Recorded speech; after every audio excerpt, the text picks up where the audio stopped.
Floods are the most frequent type of disaster worldwide. It can strike anywhere and anytime, although floods can be predicted. They often cause massive damage and destruction of property at most urban, suburban, or even rural communities that are located near water sources such as coasts and rivers. Floods are one of the most common hazards in Malaysia. Flood effects can be local, impacting a neighborhood or community, or very large, affecting entire river basins and multiple states. However, not all floods are alike. While some floods develop slowly, sometimes over a period of the days, flash floods develop quickly, sometimes in a few minutes and without any visible sign of rain. These are some of the causes and effects that caused by the floods. So, what are the causes of flood? As we all know, flood is a natural disaster that caused by heavy rainfall and occur when a large amount of water overflow. Flooding happens when significant rainfall occurs over several days or severe rainfall occurs over a short period of time, causing a rising in the water level in a river or stream that covering the land.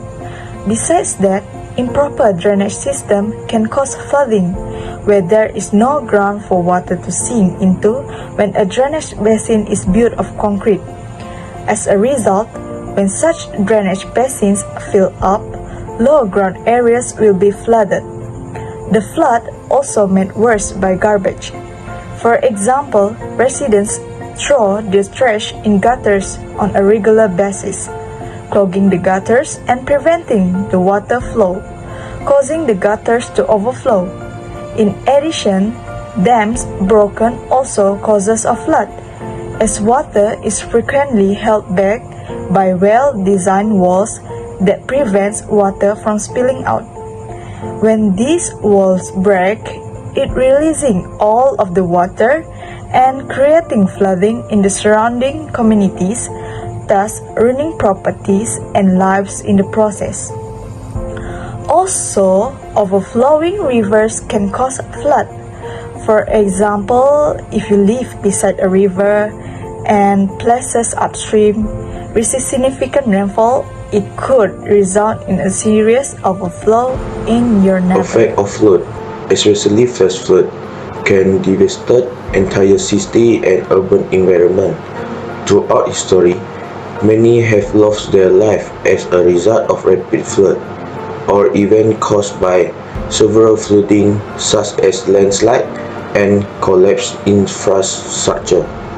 One of the biggest effects of flood is the people lose their home and property, and essential building and infrastructure such as hospital and elderly home are left incapacitated. Loss of power and mobile communication is common occurrence during floods, which can impact livelihood and access to safety. Flood can have huge economic repercussions to a region, as extreme weather events impact key industry and sector, especially agriculture, fishing, food crop, health, labor, and tourism. Floods are the leading cause of weather-related infection disease outbreak. Flooding events increase the chance of spreading waterborne disease such as hepatitis A and cholera. Receding flood water can create stagnant pool of water, which provide the perfect breeding ground for mosquitoes, which can transmit malaria and other diseases. How to avoid the flood to ensure the future of the community and the country? Firstly, we must deepen the river diligently. Most floods occur due to the depth of the river. In the past, the river could flow a large amount of water but now had decreased. This is because due to the process of deposition and disposal of waste materials. Secondly, the government also needs to control logging activities, especially in the riverside areas, causing the soil to erode, then the soil flows into the river. Therefore, forest conservation is the best way to deal with floods. Forests can be used as a catchment area capable of absorbing rainwater from flowing straight to earth. Moreover, we also need to control human activities. Flash flood occurs mainly cities due to garbage disposal and industrial waste into rivers and ditch. However, the reality now, the banks of the river are already visible, clean and beautiful, thus inviting people to relax while inhale the evening air. Last but not least, each residential area should provide a perfect drainage system. This system shall be maintained and inspected from time to time. This matter needs to be given attention because there are residential areas developed with drainage system the latter, but water from the ditch cannot flow into the residential park nearby before water can flow into the river. This is because between residential areas with other housing areas do not have perfect drainage system. If this situation is not curbed, it will happen problems to all housing areas because new housing areas usually made in higher areas. So, what safety measure you need to take during a flood? First, keep important documents such as birth certificate, identity card and other important documents in a safe place. Number 2, hear the flood warning sound and find out the safe route to escape so we can be ready to escape to the nearest shelter. And make sure your pet is also in a safe place. Number 3 is always listen information from local authority on the latest update through mobile phone or television. Number 4, don't use the flood water as a drink water, wash dishes and wash food such as vegetable because it may be risky for you to get a disease. Local authority will let you know if your water is safe for drinking and bathing.